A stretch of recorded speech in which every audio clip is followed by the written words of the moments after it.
Verzi came up to my room and we were just sitting there fucking watching TV, and he was just laughing at how fucking just beat up I was, and of course he felt great because he was a fucking angel that night. And we ended up watching something on TV, one of the sickest stories ever, and we're like, dude, this has to be a fucking movie.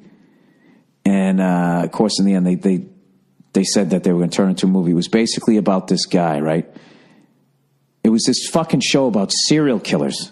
So of course we're going to watch it, right? And I'm sitting there eating a fucking burger, just trying to, grease always fucking offsets the fucking alcohol. It's awful. I'm out of shape again, guys. That's what I'm trying to say. So we're watching this thing about fucking serial killers. And the whole time they're talking about this drug dealer kid. And we're like, how the fuck does this, and they keep showing this serial killer guy. It's like, and they're showing the drug dealer older, and not in jail and all that shit, going, what the fuck happened? Just the way they put it together, it was riveting. You're like, what the fuck is going on here? So basically what happened was, there was this kid, right?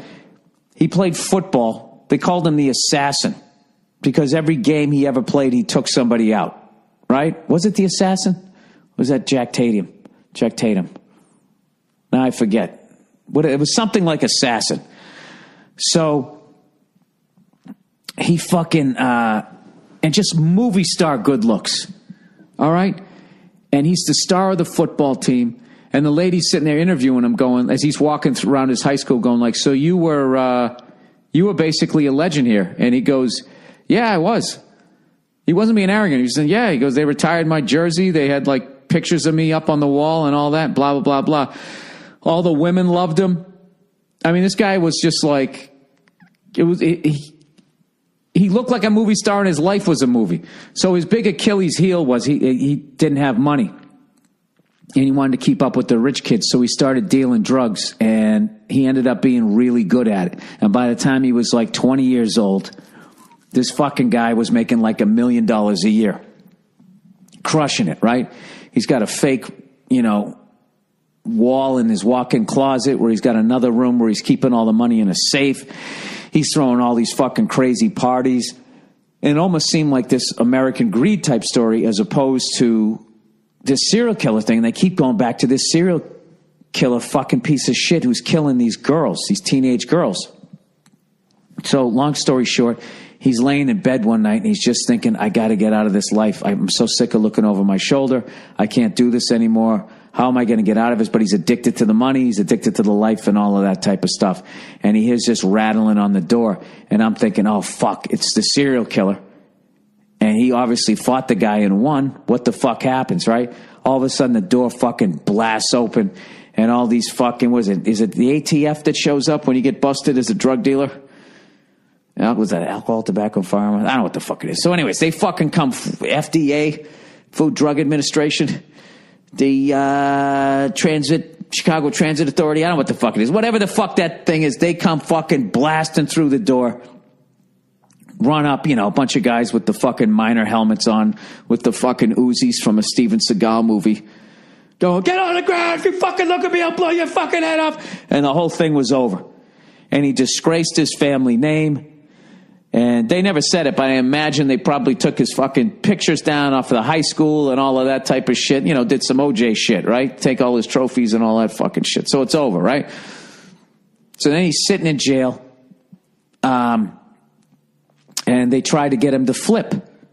And this is just some fucking kid from the suburbs, right? So I'm thinking, well, he's out. He must have ratted somebody out. So he doesn't rat anybody out. He's like, I'm not telling on anybody. So then they're like, all right, well, fuck you. So now you're not going to help us out. We're going to fucking give you, the full extent of the law. We're going to prosecute you. So they gave him 10 years. The guy gets 10 years. He's in like a minimum security because, he didn't really have any violent past or anything. He was just getting people addicted to drugs. That's all he was doing. So his dad is devastated and all that shit. And he goes to jail. And meanwhile, this serial killer guy's out there killing these girls. So I'm thinking, what the fuck? And they keep going to commercial. Me and Verzi are looking at each other going, how the fuck are they going to tie this fucking thing together? So long story short, they ended up catching the serial killer guy. I forget how he fucked up, but they ended up catching him in one of those things where you seem like relieved and all of that type of shit. And but he had this thing where he wouldn't admit to all of them, and if you came at him, he would just clam up and wouldn't say shit. So he ends up going to jail for like either 1 or 2 murders for life. He's never fucking getting out. So meanwhile, there's all these parents whose daughters were killed by this guy, and they don't know where they are, and all they just want is the body. They want fucking closure. And these parents are just tortured by this fucking thing, all right? So they're trying to figure out, because he won't talk to them, he won't tell them anything. And he's also in denial, and he keeps going like, actually, I didn't kill him, and blah, blah, blah, blah, blah. And then one day he'd be like, oh, I did, and I blacked out, I don't remember. Like, the guy was just a fucking creepy goddamn mess, right? So they end up coming up with this idea that they need a charismatic person to talk to this, to befriend this serial killer, gain the guy's trust, and maybe he'll tell him where like the bodies are and that type of shit. So they go to this fucking dude, Captain America. You know, the football player, the movie star looking guy who fucked his whole life up because he got involved in drugs, right? And they approach him to go from his minimum security to go into a maximum security prison with his murderers, rapists, animals, fucking maniacs, right? And, you know, to go in there, and they said, if you get this information out, we'll take your sentence and we'll just wipe out the rest of it. We'll set you free. He'd already done like 3-4 years. So meanwhile, Captain America's dad had a series of strokes, you know, and was basically going to die. And he had to go see him. I mean, it's like a fucking movie. So he goes, all right, fuck it. I'll do it. But I want it in writing that you're definitely going to let me go. So they say, yeah. So they go, all right. He goes, here. They go, here's the deal. We don't want you to approach him for at least 6 months. Because he's very cagey, and if you fucking, you know, come at the guy the wrong way, he just fucking walls himself off, and that's it. All right? So this kid comes, he goes in, he goes, fine, cool, and he walks in there. He's like, I don't have 6 months. My dad's going to die. Within the first 2 months, first 2 hours, he goes into the fucking jail, and he fucking, on purpose, accidentally bumps into the guy. And then he immediately apologizes. He goes, oh, I'm sorry about that, buddy. I didn't see you standing there. Hey, he goes, I'm new here. Do you know where the library is? And the guy tells him where the library is, and he goes, thanks, man. You know, and he said something to the effect of, yeah, you're a good guy. And gives him a little slap on the shoulder. That's it. And goes to the fucking library. And they set it up where his cell was right across the hall from the other guy. And he says to him, he goes, hey, man, he runs into him again. Hey, where you staying? Blah, blah. He goes, oh, that's crazy, man. You want him right across. And he said, oh, it's good to be with a good guy like you, blah, blah, blah. Right across from each other.